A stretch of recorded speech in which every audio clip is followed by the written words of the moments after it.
সে কিন্তু কখনোই সাকিবের বন্ধু না। শাকিব খানের কোনো কালের বন্ধুই ছিলেন না প্রযোজক টাকলা ইকবাল। তাই তো শাকিব খানকে নিয়ে তিনি নানা ধরনের কথা বলেন, উল্টা পাল্টা যা আছে যদ্দূর আছে সব শাকিব খানকে নিয়ে বলে। কারণ শাকিব খান তো তার বন্ধুই না, তাকে নিয়ে উল্টা পাল্টা কথা বললে কি যায় আসে।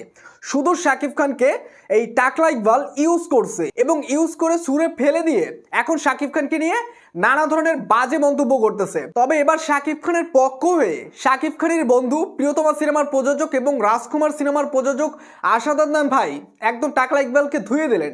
দেখেন ভাই ব্রাদার, টাকলা ইকবাল কিন্তু একটা খুবই একটা খারাপ মানুষ। খারাপ মানুষ কেমন দেখেন, শাকিব খানকে নিয়ে তিনি আজকে প্রযোজক ইকবাল হয়েছেন, কিন্তু সেই শাকিব খানকেই তিনি নানা ধরনের কথা বলে এবং তার মাথায় যতটা না চুল রয়েছে তার থেকে বেশি তার শয়তানি বুদ্ধি মাথার মধ্যে ঘোরে এবং শাকিব খানকে নিয়ে যে উল্টোপাল্টা কথা বলে সাকিবেনদের গালাগালি খায়ই, কিন্তু তারপরে তার কোনো লজ্জা হয় না।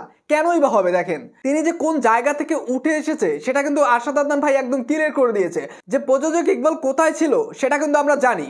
এবং এই যে গতকাল যে ইন্টারভিউটা ভাইরাল হলো যে আশাদ আদনান ভাইয়ের, সেখানে প্রযোজক ইকবালকে যে পরিমাণ ধুইছে ভাই, সুন্দর সুন্দর কথা বলে একদম ধুয়ে দিছে।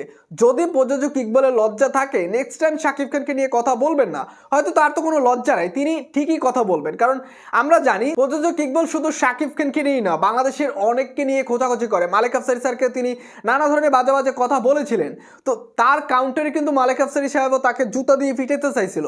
এরকম অনেকেই প্রযোজক ইকবাল টাকলাকে অনেক কথাই বলে থাকে, তারপর তার কোনো লজ্জা হয় না। এখন যেটা হলো যে আশাদ আদনান ভাই প্রযোজক ইকবাল টাকলাকে বোঝাতে চাইলেন যে শাকিব খানের সাথে তোমার কখনোই যায় না, এবং তিনি কিন্তু সেই ইন্টারভিউর মাঝে একদম প্রকাশ্যে বলে দিয়েছে যে শাকিব খান আমার বন্ধু, আমাদের মাঝে বন্ধুত্বের রিলেশন খুবই গভীর। এবং আশাদ আদনান ভাই বলেন যে ইকবাল কিন্তু রিলেশন মেনটেন করা ছেলে না।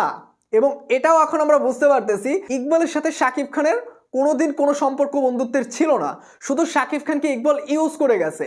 এবং ইউজ করার পর তাদের মাঝে কি ব্যক্তিগত ঝামেলা হয়েছে সেটা কেউই জানে না ঠিকমতো, কিন্তু তিনি সেই ব্যক্তিগত ঝামেলার কারণে তিনি এই সোশ্যাল মিডিয়ার মাধ্যমে শাকিব খানকে নিয়ে খোঁচাখুচি করে, শাকিব খানকে যা খুশি তিনি বলতে পারেন এবং বলে দেন। যে কারণে কিন্তু ইকবাল শাকিব খানের ভক্তদের কাছে বলেন বা চলচ্চিত্রের বেশ কিছু মানুষের কাছে কিন্তু ইকবাল খুবই বাজে একটা মানুষ হিসেবে পরিচিতি পেয়েছে। এবং ইকবাল কিন্তু সেটাই করে, শাকিব খানের ভক্তদেরও কিন্তু উল্টাপাল্টা কথা বলে, নানা ধরনের গালাগালি করে। তো ইকবালের আসলে কোনো লজ্জা নাই। এই যে আশাদ আদনান ভাই যে কথাগুলো বলছে, এরপর যদি এর লজ্জা না হয় তাহলে এর কোনোদিন লজ্জা হবে না, কারণ এর মাথায় তো চুল নাই, বুদ্ধির অভাব। তো ভাই ব্রাদার, প্রযোজক ইকবালকে নিয়ে যে কথাগুলো বললেন আশাদ আদনান ভাই, এই বিষয়ে আসলে আপনাদের কি মন্তব্য হচ্ছে? এবং প্রযোজক ইকবাল, আমি বারবার বলতেছি, তিনি কিন্তু শাকিব খানের বন্ধু ছিলেন না। এই বিষয়ে আসলে আপনাদের কি বলার আছে অবশ্যই কমেন্ট করে জানিয়ে দেবেন। এবং চ্যানেলটিতে নতুন হয়ে থাকলে নিত্য নতুন আপডেটগুলো সবার আগে পাওয়ার জন্য চ্যানেলটি সাবস্ক্রাইব করে রাখবেন।